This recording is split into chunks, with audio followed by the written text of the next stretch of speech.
할렐루야. 아멘. 예, 우리의 삶 속에 모든 필요를 채워주시고 또 더없이 우리에게 밝은 빛을 비추어주시는 우리 주님을 향하여 할렐루야 찬양대에서 귀한 찬양을 올렸습니다. 우리 주님께서 영광 중에 받아주신 줄로 믿습니다. 찬양의 가사처럼 어떠한 삶의 자리에서도 주님께로 나아가 주님이 베푸르신 그 은혜와 은총으로 복된 삶을 열어가는 우리 모두가 되기를 주의 이름으로 축원합니다. 이 시간 우리 옆 사람과 복음을 나눕시다. 주님께 기도합시다. 아멘.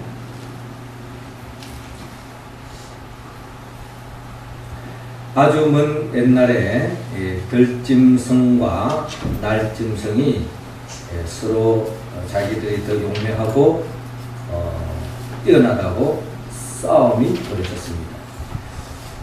들짐승을 중심으로 해서 사자가 앞장섰고 또 날짐승을 독수리가 앞장서서 전쟁이 일어났던 것입니다. 그런데 이 전쟁에 참여했던 박쥐가 고민하게 되었습니다. 박쥐는 생쥐처럼 들짐승같이 생기기도 하고 그럼에도 불구하고 날 수 있기 때문에 들짐승에게 가야 할지 날짐승에게 가야 될지 고민을 하게 됐습니다. 그래서 이 박쥐가 상황을 보는 겁니다. 그래서 들짐승이 이길만 하면 들짐승에게 붙었습니다. 그러다 어느 상황에 또 날짐승이 이기는 거예요. 그러면은 이 박쥐가 또 잽싸게 날짐승에게 붙어가지고 또 전쟁에 임하는 겁니다. 또 그러다가 또 들짐승이 이길만 하면 또 거기가 또 붙는 것입니다. 그래서 들짐승과 날짐승의 전쟁이 계속 이어지고 승패가 나눠지지 않는 것입니다. 그래서 잠시 휴전을 하게 되었어요. 너무 오랫동안 전쟁을 했기 때문에 너무 지치고 좀 당분간 좀 쉬자. 그래서 합의하에 휴전을 하게 됐는데 그런데 이제 이 박쥐가 들짐승에게 갔더니 하는 이야기가 우리가 좀 불리하고 힘들 때 날짐승에 가지 않았느냐. 우리 들짐승에게 오지 마라. 날짐승에 가서 놀아라. 또 날짐승에게 갔더니 우리가 약하고 힘들 때 또 들짐승에게 가지 않았느냐. 그러니 너는 들짐승에 가서 놀아라. 뭐 이렇게 하면서 들짐승과 날짐승에게 왕따를 당한 것입니다. 그래서 박쥐는 그 후로 캄캄한 동굴에서 외롭게 보내게 되었다라고 하는 그런 이야기가 있습니다. 우리가 이 세상에서 살면서 저 사람 참 박쥐 같다라는 이야기를 할 때가 있어요. 어떤 사람입니까? 자기 이해관계에 따라서 내인데 이익이 되면은 이 사람인데 붙고 또 불리하면 또 저 사람인데 붙고 이렇게 하는 사람을 참 박쥐 같다 이렇게 하면서 우리가 비난할 때가 있습니다. 이런 박쥐의 모습이 세상 속에서만 그런 사람이 있는 게 아니라 예수를 믿는 그리스도인 가운데서도 이 박쥐와 같은 신앙의 소유자가 있을 수 있습니다. 내인데 이익이 될 것 같으면 난 예수 믿는다. 하나님을 찾지만 또 내인데 예수 믿는 것이 손해가 되어지면 한순간에 나는 하나님 모른다. 나는 예수 안 믿는다. 또 주님을 배반하고 저버리는 그러한 박쥐와 같은 그런 신앙의 소유자도 없지 않아 있다는 것입니다. 주님은 우리 가운데 한 사람도 그런 박쥐와 같은 사람이 없기를 하나님은 원하고 있습니다. 그럼에도 불구하고 왜 박쥐 같은 그런 신앙의 소유자가 있습니까? 믿음을 이 세상에서 지켜나가기가 그만큼 힘들다는 것입니다. 예수님의 12 제자들도 사실을 면밀히 들여다보면 이들은 다 박쥐와 같은 신앙의 소유자였어요. 주님을 따라갈 때 배와 그물을 버려두고 주님을 쫓아갈 때는 주님 안에서 엄청난 희망을 걸고 달려갔지만 그러나 예수님께서 핍박을 당하고 고초를 당하고 십자가에 못 박혀 죽기 전에는 다 내 몰라라 하면서 주님을 부인하고 또 제갈길로 갔던 것이 예수님의 12제자들의 모습인 것을 볼 때에 이것은 12제자들만의 이야기가 아니라 우리의 신앙의 모습일 수도 있다라는 것입니다. 이처럼 제자들이 왜 주님을 부인하고 배반했습니까? 예수를 끝까지 따라간다는 그 자체가 엄청난 희생, 고난이 따라오기 때문에 그것을 면해보고자, 피해보고자 주님을 부인하고 배반했던 것입니다. 우리는 지난 주일에 예수님께서 우리 모두에게 사명을 주시고 제자의 길을 걸어가도록 하나님 나라의 일꾼으로 저와 여러분들을 불러주었습니다. 성경적으로 본다면 얼마나 참 가슴 뛰는 이야기입니까? 저와 여러분들을 이 세상의 축복의 통로로 세워줬다고 하는 그 자체만으로 생각할 때에 감사히 말할 수 없습니다. 그러나 하나님의 복을 이 세상에 전하는 축복의 통로로서 복음 전파자로서 추수하는 일꾼으로서 하나님의 나라의 일꾼으로서 살아간다고 하는 것은 그게는 엄청난 어려움과 역경이 임할 수 있다는 것입니다. 그래서 예수님께서는 훗날에 제자들이 이렇게 부인하고 배반할 것을 미리 아셨던지 오늘 마태복음 10장을 통하여 이와 같은 믿음의 길을 걸어가는 데에 어려움과 역경을 통해서 배반할 수 있는 이런 제자들을 다시 그들을 바로 세우기 위해서 오늘 마태복음 10장을 통하여 그런 어려움과 역경에도 어떤 환난과 핍박에도 굴하지 않고 끝까지 믿음의 길, 하나님의 자녀로서 축복의 통로로서 하나님 나라의 일꾼으로서의 삶을 살아가기를 권면하는 마음으로 오늘 성경을 본문을 통하여 우리에게 말씀하고 있습니다. 우리가 하나님 나라의 일꾼으로서 우리가 끝까지 믿음을 저버리지 않고 하나님께 영광 돌리기 위해서는 어떻게 해야 됩니까? 오늘 주님은 오늘 본문 28절을 통하여 핍박자를 두려워 말라, 핍박자를 두려워 말라라고 말씀하고 있습니다. 자, 10절 말씀 우리 같이 한번 읽어봅시다. 시작. 몸은 죽여도 영혼은 능히 죽이지 못하는 자들을 두려워하지 말고 오직 몸과 영혼을 능히 지옥에 멸하실 수 있는 이를 두려워하라. 아멘. 자, 오늘 본문 성경 24절은 이렇게 시작하고 있습니다. 제자가 그 선생보다 또는 종이 그 상전보다 높지 못하나니 제자가 그 선생 같고 종이 그 상전 같으면 조카도다. 집주인을 바알세불이라 하였거늘 하물며 그 집 사람이랴 라고 기록되어 있습니다. 예수님은 우리의 스승입니다. 그리고 또한 우리의 주인이십니다.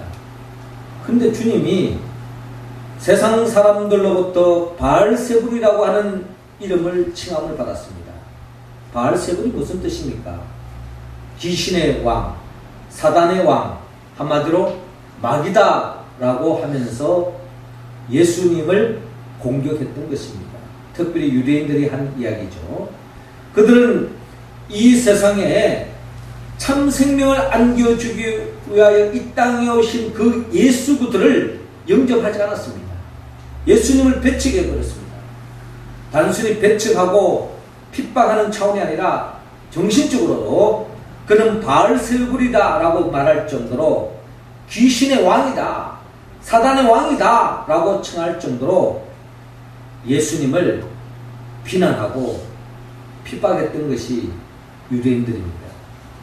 자, 이처럼 예수님이 이렇게 희생을 당하고 핍박을 당했으니 예수님을 따르는 제자, 예수님을 주인으로 모시는 그 종들의 삶의 모습은 크게 다를 바가 없다는 겁니다. 주님이 고난을 당한다면 우리 또한 이 땅에서 하나님의 일을 할 때에 핍박과 고난이 병행할 수 있음을 오늘 성경은 말씀하고 있습니다. 그래서 예수님께서 26절에 그런즉 그들을 두려워하지 말라. 라고 말씀하고 있습니다. 그들을 두려워하지 말라. 예수님께서 두려워하지 말라고 하는 것은 두려워할 수밖에 없는 상황이 전개되어진다는 것입니다. 그런데 두려워하지 마라. 왜냐하면 감추인 것이 드러나지 않을 것이 없고 숨은 것이 알려지지 않을 것이 없느니라 라고 말씀하고 있습니다. 이 말씀은 그 당시에 유대인들의 속담 중에 이런 이야기가 있습니다. 하나님은 모든 것을 다 보고 계신다. 하나님은 모든 것을 다 보고 계신다 하는 그런 신앙적인 속담이 있습니다. 하나님이 모든 걸 다 꿰뚫어 보고 계신다는 거예요. 하나님이 보고 계시기 때문에 하나님 앞에서 우리가 죄를 짓지 않아야 할 것은 당연한 이야기고, 또한 우리가 믿음의 길을 걸어갈 때에 믿는 자들이 억울한 일을 당할 수가 있습니다. 핍박을 당할 수도 있고 고초를 당할 수 있습니다. 그러나 거기에 낙심하지 마라. 왜? 하나님이 지켜보고 계시다는 겁니다. 하나님이 지켜보고 계시기 때문에 복음을 전가하고 하나님의 뜻을 이루기 위하여 고초를 당하는 것, 세상 사람들이 알아주지 않는다 할지라도 하나님은 보고 계시기 때문에 지금은 가시적으로 드러나는 것이 없지만 가까운 훗날에 하나님께서 다 밝혀 드러내시고 끝까지 믿음을 사수하는 자에게 복의 복을 더해 주실 것이다 라고 하는 약속의 말씀을 주님께서 들려주고 있습니다. 그러면서 또한 28절에 몸은 죽여도 영혼은 능히 죽이지 못하는 자를 두려워하지 말고 오직 몸과 영혼을 능히 지옥에 멸하실 수 있는 이를 두려워하라 라고 말씀하고 있습니다. 우리가 두려워할 분은 단순히 우리의 육신의 목숨의 위협을 가하는 그런 자를 두려워하지 말라는 겁니다. 우리의 목숨을 위협할 때도 있습니다. 그러나 우리는 육신의 몸으로 죽음으로 끝나는 존재가 아니라 영적인 존재이기 때문에 영혼을 능히 지옥에 멸할 수 있는 분은 오직 하나님밖에 없기 때문에 하나님을 두려워하라는 거예요. 하나님을 두려워하는 사람은 이 세상에 그 무엇을 두려워할 필요가 없다는 것입니다. 29절에 참새 2마리가 한 아사론에 팔리지 않느냐. 그러나 너희 아버지께서 허락하지 아니하시면 그 하나도 땅에 떨어지지 아니하리라. 너희에게는 머리털까지 다 세신 바 되었나니 두려워하지 말라. 너희는 많은 참새보다 귀하니라 라고 말씀합니다. 그렇습니다. 오늘 본문 26절에도 주님은 계속 반복해서 말합니다. 두려워하지 말라. 28절에도 두려워하지 말라. 또한 31절에도 두려워하지 말라 라고 말합니다. 두려워할 수밖에 없는 현실이 전개되지만 그러나 믿음의 사람은 두려워할 필요가 없다. 왜? 하나님이 보고 계시기 때문에. 그리고 믿음의 사람은 반드시 하나님이 책임져 주신다. 결국 주님께서 너희를 머리털까지도 쓰고 계신다. 너희는 많은 참새보다 귀하지 않느냐. 그러니 하나님께서 저와 여러분들을 끝까지 지켜주시기 때문에 믿음의 길을 걸어가는 데 있어서 두려워하지 마라. 오늘 주님께서 제자들에게 하신 말씀이지만 저와 여러분들에게 주시는 하나님의 말씀으로 믿으시기 바랍니다. 네. 이어서 주님은 오늘 본문 34절 통하여 하나님의 복음을 들고 나아가는 하나님 나라 일꾼인 우리를 향하여서 거짓 평화를 거절하라고 말씀합니다. 34절 우리 할렐루야 찬양대원들 읽어주시기 바랍니다. 시작. 내가 세상에 화평을 주어 온 줄로 생각하지 말라. 화평이 아니여 검을 주어 가노라. 아멘. 자, 오늘 본문 34절에 내가 세상에 화평을 주러 온 줄로 생각하지 말라. 화평이 아니요 금을 주러 왔노라 라고 주님께서 말씀하고 있습니다. 예수님께서 이 땅에 오셨을 때 천군 천사들의 찬양이 있었습니다. 그 찬양의 내용이 하늘에는 영광이요 땅에서는 평화로다. 이게 바로 주님이 이 땅에 오셨을 때 천군 천사들이 불렀던 찬양의 소리였습니다. 예수님이 이 땅에 오시면 하나님께 영광을 위함이요 결국 이 땅의 모든 사람들에게 참 평안을 주기 위하여 이 땅에 오셨다 라고 천군 천사들이 노래한 것입니다. 예수님은 우리에게 평화를 주기 위해 이 땅에 오셨습니다. 마태복음 5장에 보면은 예수님께서 제자들에게 팔복을 이야기하시면서 화평케 하는 자는 복이 있나니 저희가 하나님의 아들이라 일컬음을 받을 것이다 라고 말씀하시면서 그 누구보다 평화를 추구하고 평화를 사모했던 분이 바로 예수님이십니다. 그런데 오늘 본문 34절 보니까 예수님의 말씀은 그동안 해오셨던 말씀과는 너무나도 뜬금없이 내가 세상에 화평을 주러 온 줄로 생각하지 말라. 화평이 아니요 금을 주러 왔노라 라고 주님께서 말씀하고 있습니다. 주님이 이 땅에 금을 주러 왔다. 이 말씀은 결국 예수님은 이 땅에 참된 평화를 주기 위하여 이 땅에 오셨는데 이 땅의 현실은 많은 사람들이 거짓 평화에 길들여져 있더라 라고 지적하고 있습니다. 아담과 하와가 마귀의 미혹에 빠져서 이 선악을 알게 하는 나무의 열매를 먹기만 하면은 네가 하나님과 같은 존재가 될 것이다 라고 하는 그 미혹에 빠져서 선악을 알게 하는 나무의 열매를 따먹고 말았습니다. 그 이후로부터 하나님과의 관계가 깨지고 말았습니다. 참된 평화가 깨지고 말았습니다.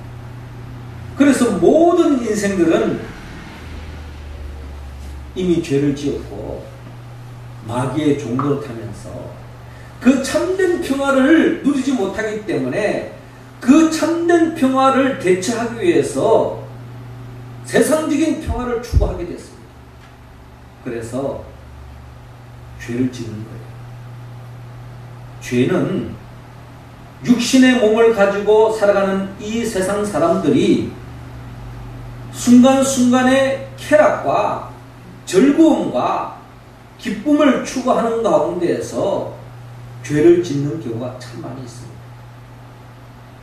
적당히 도둑질하고 적당히 거짓말하고 적당히 죄와 타협할 때에 거기에 세상적인 기쁨이 있다라는 거예요.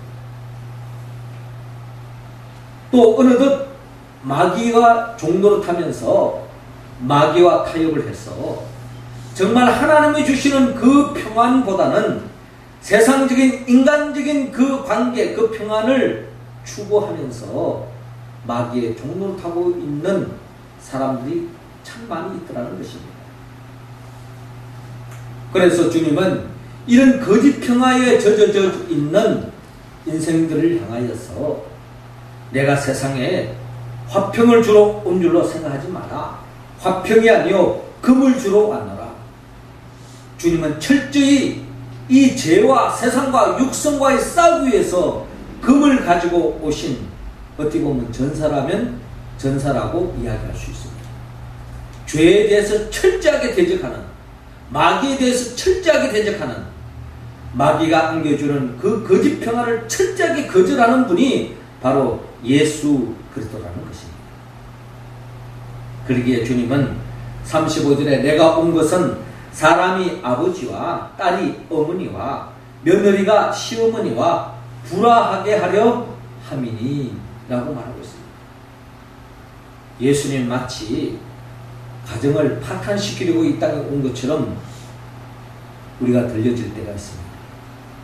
그러나 이 세상에 많은 사람들이 부부간에, 부모와 자식간에 또 부모가 예수 믿지 않으므로, 자식이 예수를 믿지 않으므로, 남편이 예수를 믿지 않으므로 그 관계가 하나님 보시기에는 참된 평안으로 연결되어지지 않은 현실을 영적으로 주님은 보고 계시는 것입니다. 36절에 사람의 원수가 자기 집안 식구리라. 아버지나 어머니를 나보다 더 사랑하는 자는 내게 합당하지 아니하고 아들이나 딸을 나보다 더 사랑하는 자도 내게 합당하지 아니하며 라고 말하고 있습니다. 여러분, 우리가 사랑하는 가족 간에 정말 사랑하는 사람이 죽어가는 상황이 되어져 있다면 여러분들 그것을 어떻게 바라보십니까? 남도 아닌 내 사랑하는 가족이 죽음의 구름통에 빠져 죽어가고 있다면 그것을 바라보면서 마치 물 건너 불구경하듯이 가만히 쳐다보는 사람은 아무도 없을 것입니다. 내 사랑하는 남편이 죽어가는데, 내 사랑하는 자식이 죽어가는데 그것을 보면서 이것은 결국 모든 인생은 죽으니 어쩔 수 없다. 이것은 운명이다. 팔자다. 하면서 그것을 자연스럽게 받아들이는 사람은 우리 가운데 아무도 없을 것입니다. 내 사랑하는 사람이 죽어갈 때에 그것을 보고 발을 동동 굴리면서 어떤 일이 있더라도 저 죽어가는 내 사랑하는 사람을 살리려고 하는 것이 우리 모든 인간이 가지고 있는 본성인 것입니다. 이처럼 영적으로 보았을 때에 예수를 믿지 않으므로 죄의 올무에 빠져서 그 영혼이 영원한 영벌로 지옥으로 달려가는 그 영혼을 봤을 때에 그것을 보면서 태연히 우리가 바라볼 수 있다면 그건 영적으로 건강한 사람이 아닐 것입니다.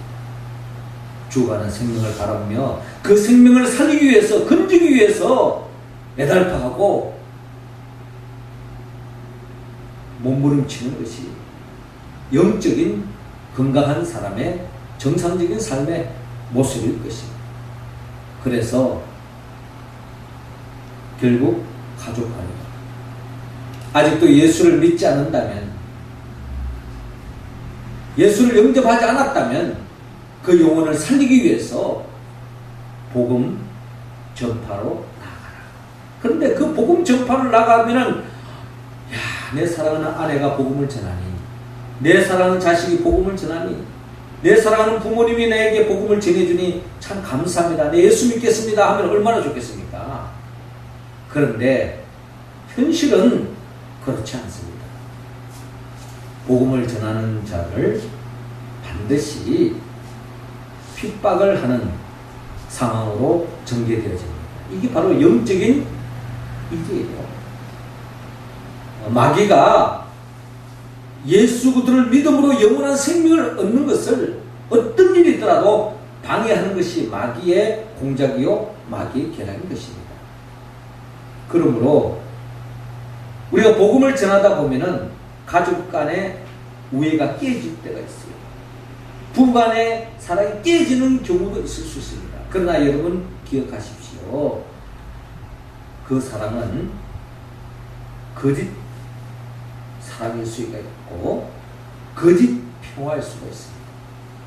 그래서 우리는 적당히 좋은 게 아니냐, 괜히 민감하게 복음을 전가하다가 서로 부딪히고 갈등하느니 내가 그냥 이야기하지 않겠다 하면서 지내는 것은 마치 거짓 평화에 길들어져 가는 것과 다름이 없다. 그래서 주님은 그런 것을 철저하게 거절하기로 합니다. 내가 세상에 화평을 주러 온 줄로 생각하지 말라. 화평이 아니요 금을 주러 왔노라. 거짓 평화에 우리가 착각하지 마시고 분명히 복음을 전가하고 결국 참된 평화를 주기 위하여 힘쓰는 저와 여러분들이 되기를 주의 이름으로 축원합니다. 마지막 세 번째로 38절에 자기 십자가를 지고 가라고 말씀합니다. 38절 우리 같이 읽습니다. 시작. 또 자기 십자가를 지고 나를 따르지 않는 자도 내게 합당하지 아니하니라. 아멘. 자, 이어지는 본문 37절에 아버지나 어머니를 나보다 더 사랑하는 자는 내게 합당하지 아니하고 아들이나 딸을 나보다 더 사랑하는 자도 내게 합당하지 아니하며 또 자기 십자가를 지고 나를 따르지 않는 자도 내게 합당하지 아니하니라. 자기 목숨을 얻는 자는 잃을 것이요 나를 위하여 자기 목숨을 잃는 자는 얻으리라 라고 말씀하고 있습니다. 자, 우리가 하나님의 나라의 일꾼으로서 복음을 전파하다 보면은 특별히 가족 간에 또 그렇게 복음을 전가할 수도 있고 또 이웃 간에 친구들 간에 복음을 전가할 수 있는데 그렇게 하다 보면은 우리 믿는 사람들이 어려움을 겪는 수가 있습니다. 내가 복음을 이야기하지 않았다면 어려움을 당하지 않는데 복음을 전했기 때문에 어려움을 당하는 거예요.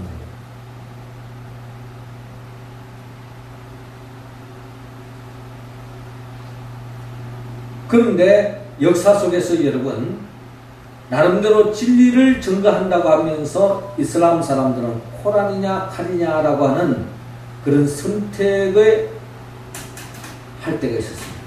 그래서 이슬람을 확장하는 가운데 코란 알라를 믿으면은 살려주고 믿지 않으면은 죽여버리겠다 라고 위협하면서 알라를 따르게 하고 이슬람을 따르게 하는 그런 역사적인 상황이 있습니다.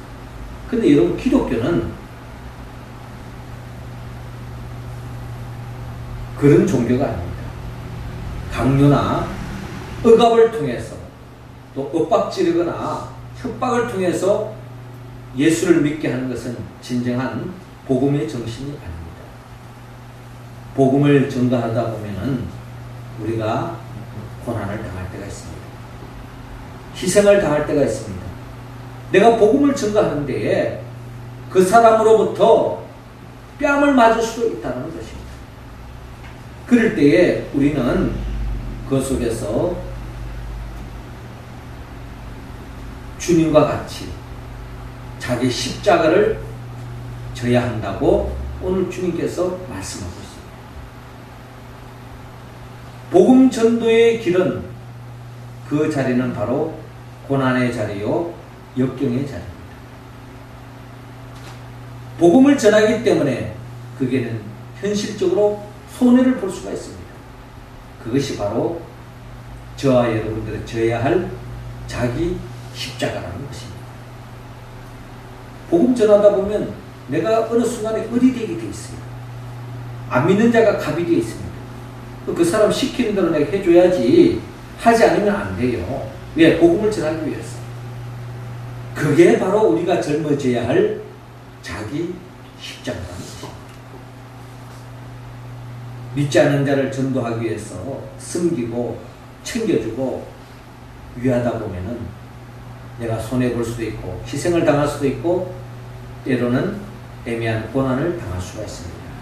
그러나 그것 또한 주님께서 끝까지 즐거운 마음으로 지고 가라고 말씀하고 있습니다. 십자가의 종착점은 죽음입니다. 그러니까 주님은 오늘 우리에게 자기 목숨을 얻는 자는 잃을 것이요 나를 위하여 자기 목숨을 잃는 자는 얻으리라 라고 말씀한 것처럼 목숨 걸고 우리가 져야 할 그 십자가를 지고 가야 된다는 것입니다. 왜냐하면 십자가는 죽음으로 끝나지 않습니다. 십자가는 반드시 부활의 생명으로 나아가는 줄로 믿습니다. 우리가 복음을 전가하는 가운데 희생을 당하고 어려움을 당하지만 그것이 끝이라면 그건 복음이 아니에요. 복음이란 십자가 넘어 부활의 영광이 있다는 것입니다. 우리가 주님의 이름으로 희생하고 주님의 이름으로 내가 손해를 보고 어려움을 당할 때에 그것으로 끝나지 않고 하나님은 살아계시기 때문에 하나님은 모든 것을 다 보셨기 때문에 믿음의 사람을 반드시 하나님은 기억하시고 이 세상 그 무엇으로 바꿀 수 없는 하늘의 기쁨으로 보상해 주신다는 것을 여러분 믿으시기 바랍니다. 그러므로 우리는 자기 십자가를 지고 주님과 같이 끝까지 그 십자가의 길을 걸어가기를 원합니다. 사랑하는 성도 여러분, 주님은 저와 여러분들을 이 세상의 하늘나라의 일꾼으로 축복의 통로로 세워주었습니다. 그러나 현실은 핍박자로 인하여 어려움을 겪을 수 있지만 주님은 우리에게 두려워하지 말라고 말씀합니다. 그리고 거짓 평화를 철저하게 거절하라고 말씀하십니다. 그리고 더 나아가 이로 인한 자기 십자가를 즐거운 마음으로 지고 가는 것입니다. 우리가 어떻게 이 말씀에 온전히 응답할 수 있을까요? 말은 축복의 통로다, 하나님의 자녀다, 하나님의 일꾼이다, 거룩한 명칭을 받았지만 그것이 우리의 삶 속에 나타나는 현실은 너무나도 어렵고 힘들지만, 그러나 성령이 함께하면 우리는 능히 주의 말씀에 응답할 줄로 믿습니다. 성령은 예수님의 영입니다. 나를 위하여 십자가에 못 박혀 죽으시고 부활하신 그 예수 그리스도 영 보혜사 성령의 도움을 받을 때에 우리는 복음을 전가하는 가운데 어떠한 핍박자가 등장한다 할지라도 거기에 두려워하지 않습니다. 더 나아가 거짓 평화에 젖어들지 않습니다.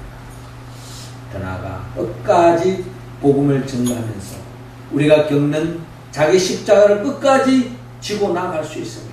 그리고 반드시 하나님께서 그런 자에게 이 세상 그 무엇으로 비교할 수 없는 하늘의 복을 안겨주실 줄로 믿습니다. 우리 모두가 성령의 충만함을 받아서 주의 말씀에 응답하여 하나님 앞에 영광 돌리는 우리 모두가 되기를 주의 이름으로 축원합니다. 기도드리겠습니다. 하늘에 계신 우리 아버지, 이 시간 우리 각자 한 사람 한 사람에게 성령의 기름을 부어 주옵소서. 성령의 충만함으로 우리에게 맡겨준 그 사명, 죽어가는 생명을 살리고 또 참된 평안과 영생을 안겨주기 위하여 우리가 겪는 그 어떠한 핍박과 환난을 두려워하지 않게 하여 주옵시고, 철저하게 거짓 평화를 거절할 줄 알게 하여 주옵시며, 이로 인하여서 우리 각자가 짊어져야 할 자기 십자가를 즐거운 마음으로 지고 갈 수 있도록 역사하여 주시옵소서. 그래야 진정 하나님의 영광 돌리는 하나님의 나라의 일꾼으로 살아갈 수 있도록 인도하여 주옵소서. 예수님의 이름으로 기도하옵나이다. 아멘.